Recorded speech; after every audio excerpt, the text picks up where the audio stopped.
موضوع پہ ہم بات کرنے والے ہیں وہ ایک بہت ہی سینسیٹیو موضوع ہے. ہندوستان کی فائنینشیل سیکیورٹی، بلکہ اگر یہ کہا جائے کہ انٹرنل سیکیورٹی کا بھی وہ کنیکٹڈ ہے وہ بات، اور وہ یہ ہے کہ جو ہمارے لیڈر راہل گاندھی پچھلے کئی سال سے جس کے بارے میں ذکر کرتے آ رہے ہیں، اڈانی ایشو. اڈانی کے ساتھ میں جو گورنمنٹ آف انڈیا اور بالخصوص بی جے پی کا ایک تانا بانا کئی سالوں سے بنا ہوا ہے، جس کی وجہ سے ہندوستان کی معیشت کو بھی فرق پڑا، اور جو ہماری پرائسز ہیں، قیمتیں ہیں، چاہے وہ اشیاء خوردنی کی قیمتیں ہوں، چاہے وہ تیل، ڈیزل، پیٹرول، ان کی قیمتیں ہوں، ہر چیز پہ براہ راست اس کا اثر پڑا. اور اگر ہم دیکھیں، ہم محسوس کریں تو ہندوستان کے انفلیشن جو اس وقت ہے اس کا براہ راست وجہ اڈانی اور بی جے پی کا نیکسس ہے. آپ لوگوں نے سنا ہوگا کہ حال ہی میں امریکن سیکیورٹیز ایکسچینج کمیشن نے ایک رپورٹ اجرا کی اور اس کے ساتھ ساتھ اڈانی کو امپلیکیٹ کیا. اڈانی کے ساتھ 7 آدمیوں کو امپلیکیٹ کیا، ٹوٹل 8 آدمیوں کو، جن کے بارے میں یہ بتایا گیا کہ وہ ہندوستان سے امریکہ آئے. امریکہ میں انہوں نے یہاں پہ سولر پاور کانٹریکٹس کے واسطے 2000 کروڑ برائبری اور جو ایک نیکسس کریٹ کیا ہندوستان میں. 4 اسٹیٹس میں وہ ایگریمنٹس کر کے اور وہاں سے کانٹریکٹس حاصل کر کے، جس میں مہاراشٹر، جس میں آندھرا پردیش، چھتیس گڑھ، اڑیسہ، تامل ناڈو، اور آپ حیران ہوں گے جموں کشمیر بھی اس میں شامل ہے. The acquisitions made by the Securities Exchange Commission, the US equivalent of SEBI, is that Gautam Adani and 7 associates orchestrated a 2,000 crore bribery scheme to secure high-priced solar power contracts in India. The US indictment alleges that between 2020 and 2024, Adani and his co-defendants offered bribes to Indian government officials to secure contracts projected to yield over 16,000 crores, that is equivalent to $2 billion in profits. These contracts were in the states of Andhra Pradesh, Chhattisgarh, Jammu and Kashmir, Odisha and Tamil Nadu.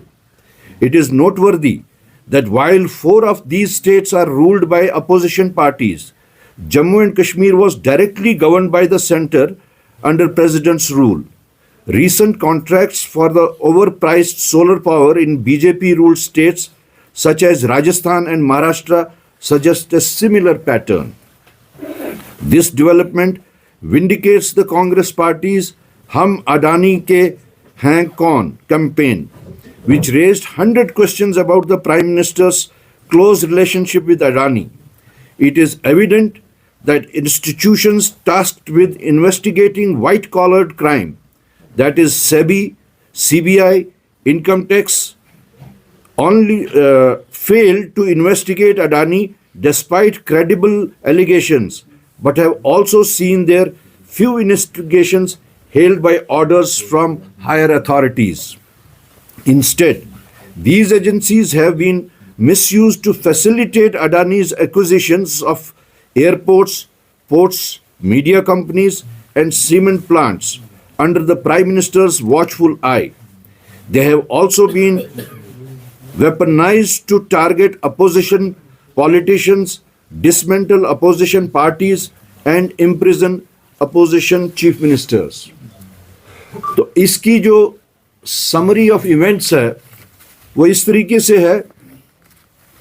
First, Adani went to US and partnered with a company listed in the US stock market, Azure Power. اس کے بعد second, the plan was to set up solar energy projects in India. Big dreams were sold to American investors under the pretext and 25,000 crore was raised from them. Adani جب وہاں گئے ایک Azure company کے ساتھ انہوں نے پارٹنرشپ کی اور 25,000 کروڑ روپیہ انہوں نے امریکن پبلک سے وہ ریز کیا. However, problems arose in securing solar energy contracts in India as the electricity was expensive and no government was willing to buy. جب انہوں نے انویسٹرز سے پیسہ لیا وہ الیکٹرسٹی جنریشن کا یہاں پہ انہوں نے شروع کیا, لیکن کوئی بھی سرکار, کوئی بھی ریاستی سرکار وہ الیکٹرسٹی اڈانی سے لینے کے واسطے تیار نہیں تھی کیونکہ وہ بجلی بہت ہی مہنگی تھی. اب کانٹریکٹ وہ کر چکے تھے, پیسے وہ ریز کر چکے تھے امریکن پبلک سے, تو اب کیا کیا جائے, کیسے وہ بجلی لوگوں تک پہنچائی جائے. What happened next?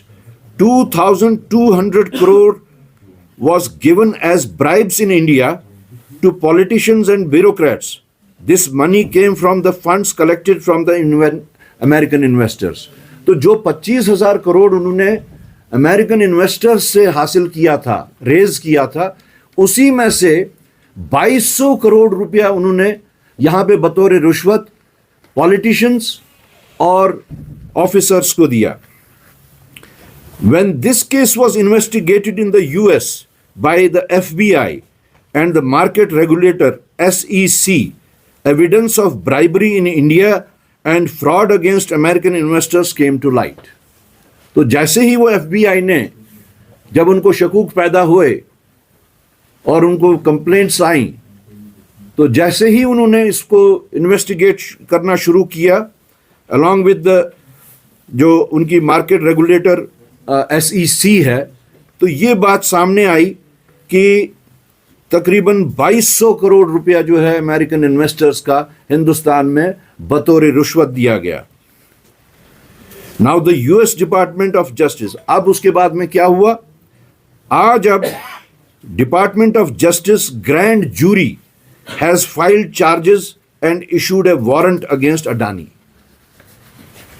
جس وقت یہ چیز سامنے آئی, جو وہاں کی گرینڈ جوری ہے انہوں نے اڈانی اور 7 لوگوں کے خلاف چارجز فائل کر دیے ہیں اور 6 لوگوں کے خلاف انہوں نے وارنٹ بھی ایشو کی ہے, جس میں سے گوتم اڈانی, ساگر اڈانی جو اڈانی کا گوتم اڈانی کا بھتیجا ہے, ہمبل ایس جین, رنجیت گپتا, سائرل کیبینس اور سوربھ اگروال. لیکن ایک سائڈ سے امریکن اتھارٹیز نے وارنٹ ایشو کیے ہیں اور دوسری سائڈ سے اڈانی صاحب بالکل فریلی ہندوستان میں آزاد گھوم رہے ہیں. This investigation ongoing for 2 years, 2 سال سے یہ انویسٹیگیشن FBI نے کی. Also revealed that Adani misled India's market regulator SEBI.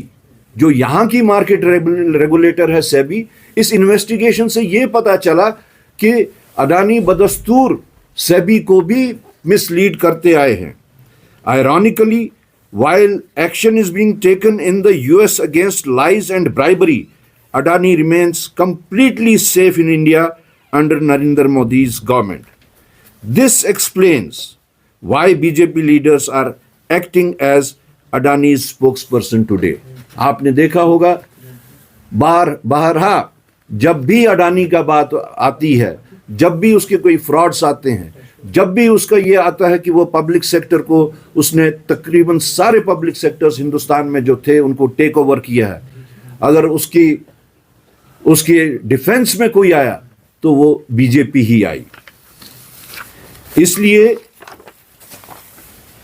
Congress کی جو ڈیمانڈ ہے وہ یہ ہے کہ اس کو انویسٹیگیٹ کیا جائے ایک joint parliamentary committee J P C سے. The Congress demands a full investigation by a joint parliamentary committee into these grave accusations of bribery, which allegedly have credible evidence if the BJP admits that states under opposition rule and centrally government Jammu and Kashmir are implicated. اگر be J پی یہ مان جاتی ہے کہ جو باقی status جہاں پہ یہ سب ہوا وہ تو اپوزیشن کی گورن اسٹیٹس تھی، یا جموں کشمیر جو کہ پریزیڈنٹس رول کے تحت تھا، اگر وہ یہ مانتی ہیں تب وہ یہ بھی مانتی ہیں، that means they are admitting it کہ دیٹ اڈانی برائبڈ آفیشلس. تو ان کا یہ ایک ایگریمنٹ ہوگا، ان کا یہ ایک ایڈمیشن ہوگا کہ اڈانی نے آفیشلس کو رشوت دی ہے. کیا یہ جرم نہیں ہے؟ ہم اس جرم کی براہ راست ایک J P C joint parliamentary committee of the parliament سے اسٹرانگلی ہم ڈیمانڈ کرتے ہیں کہ اس کی انویسٹیگیشن کی جائے. Why is it that opposition chief ministers are arrested for 31 crore اور 100 crore, but a close ally of the Prime Minister with 2,000 crore allegations roams free? This selective enforcement of law is disservice to the nation. Thank you. سر آپ نے جموں کشمیر کی بھی بات کی کہ اڈانی جو ہے وہ ڈائریکٹلی اس میں انوالو ہے، وہ کیسے الیبریٹ کیجیے؟ دیکھیے یہ ڈائریکٹلی سب اسٹیٹس کے ساتھ میں ہے. جموں کشمیر بھی اس میں ایک اسٹیٹ ہے. جموں کشمیر کی میں جو آپ کو خاص طور سے زور دے کے کہہ رہا ہوں وہ اس لیے کہ جموں کشمیر میں اس وقت جس پیریڈ میں یہ ہوا ہے 2020 سے 2024 تک، اس پیریڈ میں تو یہاں پہ پریزیڈنٹس رول تھا. It was directly under the rule of B J P central government. تو اس حساب سے جموں کشمیر کی جو نوعیت ہے وہ مختلف بنتی ہے اور موسٹ پیکیولر بنتی ہے کہ براہ راست ان لوگوں نے یہاں پہ آفیشلز یا سینٹرل گورنمنٹ کے آفیشلز اور یہاں کے آفیشلز یا یہاں کے جو اس وقت کے رولرز تھے اس پیریڈ کے دوران میں، ان کے ساتھ میں یہ کیا ہوگا. ہم جے پی سی کے تحت کہتے ہیں کہ یہ انویسٹیگیٹ کیا جائے کون سے پالیٹیشینز تھے، کون سے آفیسرز تھے جنہوں نے جو اس میں ان کے حصے دار رہے ہیں. سر کل کچھ آفیسرز کے بھی نام آئے جس میں کافی زیادہ باتیں ان کی جا رہی ہے کہ دے were involved in money schemes, تو آپ اس کو انٹرلنک کریں گے اس کے ساتھ؟ نہیں، میں انٹرلنک نہیں کروں گا، لیکن ہو سکتا ہے کہ جب انویسٹیگیشن ہوگی ہو سکتا ہے کہ ان کا براہ راست اس چیز کے ساتھ بھی کوئی لنک نکل آئے. But I will not cast aspersions on any officers. That is why I am seeing کہ جوائنٹ پارلیمنٹری کمیٹی اس کو میں انویسٹیگیٹ کرے، اور جو بھی لوگ ہیں پالیٹیشنز ہیں یا آفیسرز ہیں، اور کون پالیٹیشنز ہیں کون آفیسرز ہیں وہ کلیئر کیا جائے. آپ کو لگتا ہے کہ مطلب you will get justice from the judiciary؟ دیکھیے سب سے پہلے تو جوڈیشری کے اوپر کوئی کمنٹ کرنا جائز نہیں بنتا. ہم تو یہی پوری امید رکھتے ہیں. جوڈیشری کے اوپر لوگوں کا ایک بلائنڈ فیتھ ہوتا ہے، ایک بلائنڈ ٹرسٹ ہوتا ہے. اس ٹرسٹ کو مینٹین کرنا، اس ٹرسٹ پہ پورا اترنا یہ جوڈیشری کا کام ہے. اور ہم بھی امید کرتے ہیں کہ جوڈیشری جو لوگوں کے توقعات ہیں، جو ان کے اوپر بھروسہ ہے، اس پہ وہ پوری اترے، ایسی ہم امید کرتے ہیں. تو اس کے لیے کیا ان فیوچر کوئی اسٹریٹجی، کوئی پروگرام نیشنل کانفرنس آف کانگریس کی طرف سے کوئی پروگرام ہوگا اس گھوٹالے پہ؟ نہیں، اس بارے میں ہماری ابھی ان کے ساتھ میں کوئی گفت و شنید نہیں ہوئی ہے. لیکن یہ ابھی کا جو ہم یہ سامنے لائے ہیں، یہ کانگریس کی طرف سے جو ڈیمانڈ ہے that is exclusively from the Congress party, کیونکہ پارلیمنٹ کا معاملہ ہے اور ہم اسی لیے جوائنٹ پارلیمنٹری اس میں چاہتے ہیں کہ جے پی سی بٹھائی جائے.